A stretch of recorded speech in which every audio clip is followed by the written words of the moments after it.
office in Liverpool, the receptionist rang and said, "We're worried, there's someone here who says he's a North Korean. What should we do?" I said, "Well, I better come out and see him." And it was Timothy. And Timothy came and explained to me the story you've been hearing. I sneaked in at the back, Timothy, so I heard it.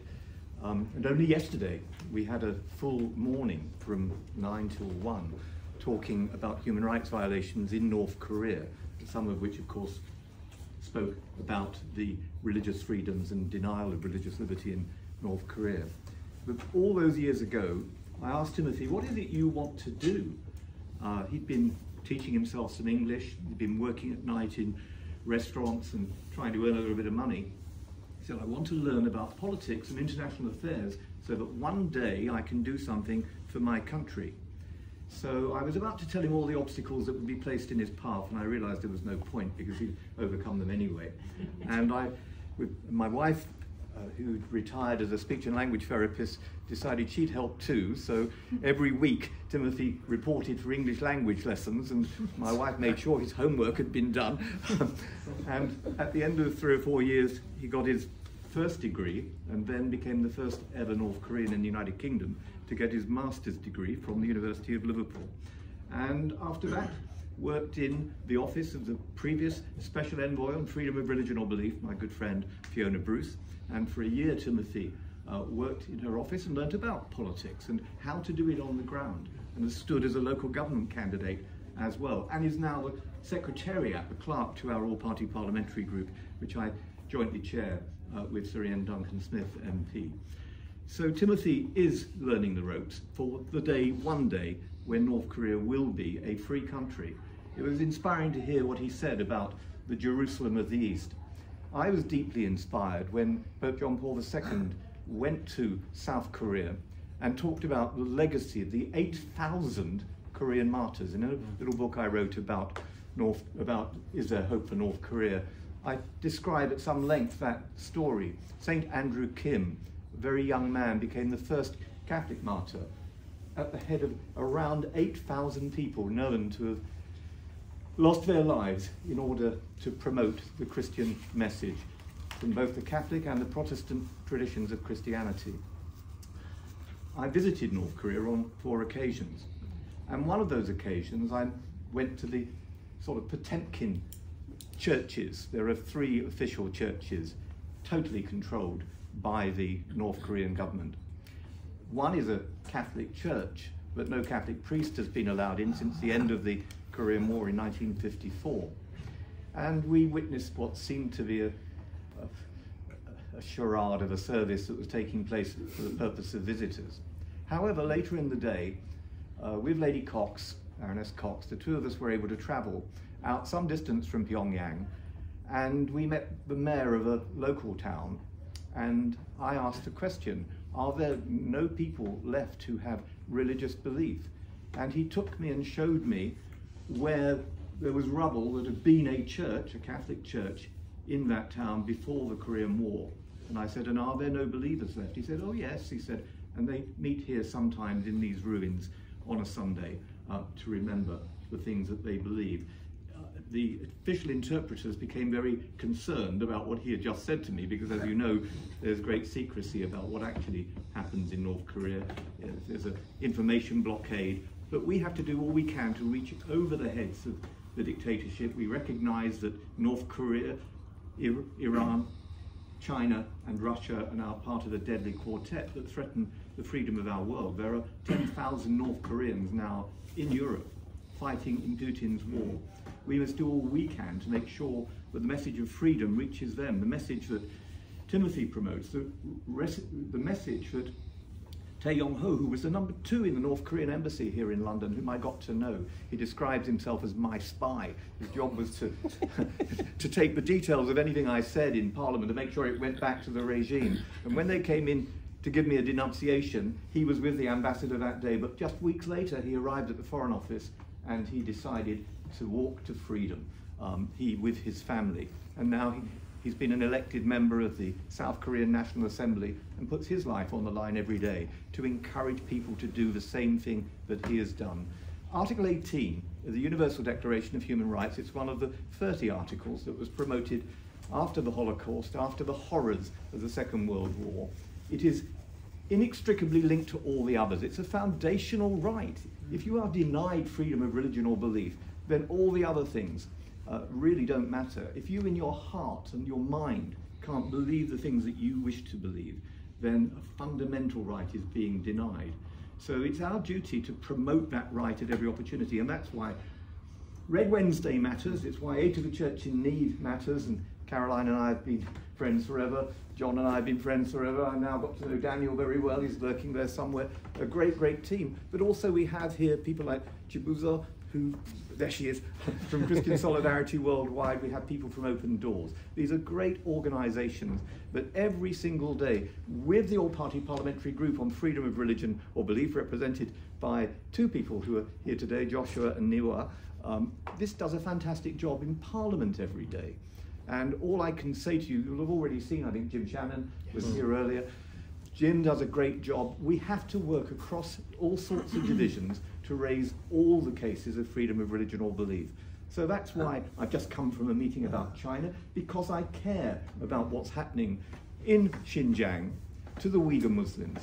And I care about what's happening to the Falun Gong, and I care about the 10 Catholic bishops whose names I read out during the launch of the recent report by Aid to the Church in Need, who are still either in detention or prison, whereabouts unknown.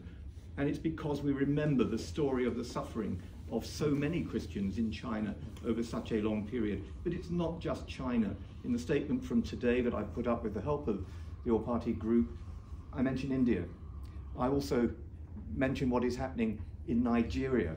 But there are so many other places that we could list. The list goes on and on and on. It's honoured in the breach in so many jurisdictions.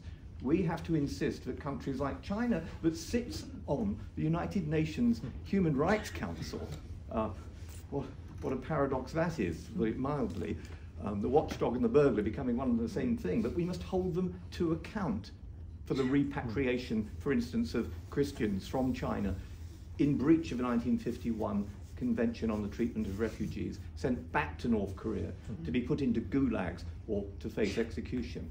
So all of these things matter. It matters that you get in touch with your members of parliament and encourage them to join the All-Party Parliamentary Group. Get them to support events like this one, but make it local as well. Ultimately, all politics is local. Make sure that in every constituency, next year there are Red Wednesday events, but in other jurisdictions. I see that the Irish are doing a big series of Red Wednesday events this year. This was a tiny idea that came out at a board meeting of Aid to the Church in Need when I was a member of the Charities Board, where we were discussing what more can we do to make people aware of the hundreds of millions of people who suffer for religion or belief. And these little ideas are often the best ones, because they're easy to do. All of us can wear some red, or we can put something up on social media about it. We can write to MPs, we can get them involved in all-party parliamentary groups. We can urge them to do things and say things in their own constituencies, and we can urge them to take up individual cases. Last night I went to a meeting in Mr. Speaker's house. We were looking back 40 years to the time of Ronald Reagan and Margaret Thatcher. I was a young member of the House of Commons. I went to the event that took place when Ronald Reagan came to address both houses of Parliament. I had become involved in the case of 7 Pentecostal Christians who were holed up in the American embassy in Moscow. They wanted to leave Russia and they were unable to do so. The KGB had arrived and they were threatened with deportation to Siberia. They rushed into the embassy. They were in the basement for the following 3 years. And it took the efforts of Ronald Reagan, Margaret Thatcher, Pope John Paul II, and parliamentarians around the world to raise their case again and again and again. A young man came to see me called Danny Smith, and he said, can we do something here in the UK Parliament? And in this very room, the Jubilee Room, the word Jubilee means a time when prisoners who are unjustly held should be set free. It means that unfair burdens of debt should be removed, a time when, as good stewards, you ensure that the fields regain their goodness by leaving them fallow. We chose this room and we chose to call that group the Jubilee Campaign. 120 MPs within weeks signed up to it. The 4 political leaders, Neil Kinnock, Margaret Thatcher, David Steele and David Owen all became patrons of it. And individual cases were raised again and again and again. And guess what? When the Siberian 7 were released, this is the place they came to speak about their freedom. So freedom comes at a great price. It doesn't come free. We all have to make an effort in every single generation, and we have to go away and do something about it. I often quote the words of Dietrich Bonhoeffer. He, Maximilian Kolbe, Edith Stein, were all people who were executed by the Nazis. They stood firm when many others collaborated or drifted along or tried to appease. They stood firm because their faith motivated them to stand firm. And Kolbe said, beyond the hecatombs, the extermination camps, 2 irreconcilable enemies lie in the depths of every soul. He said, of what use are the victories on the battlefield if we are defeated in our innermost personal selves? He said we had a duty, an obligation to speak out. Edith Stein said exactly the same thing. She said that it would be irresponsible not to speak and not to use our voices. And Dietrich Bonhoeffer said not to speak is to speak, not to act is to act. So those are the choices that we are given, but we're also given privileges. We have these liberties, we have these freedoms.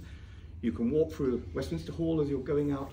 It's the scene of many of the great trials, the people like Edmund Campion, Thomas More and others. The privileges and liberties we have today did not come without a price tag attached.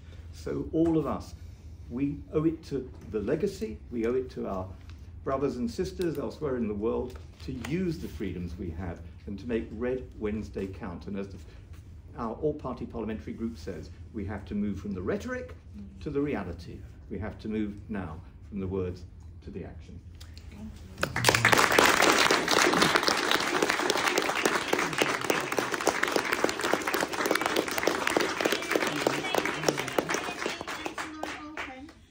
I'm now going to suggest that we just mingle 5 or 10 minutes, and then we have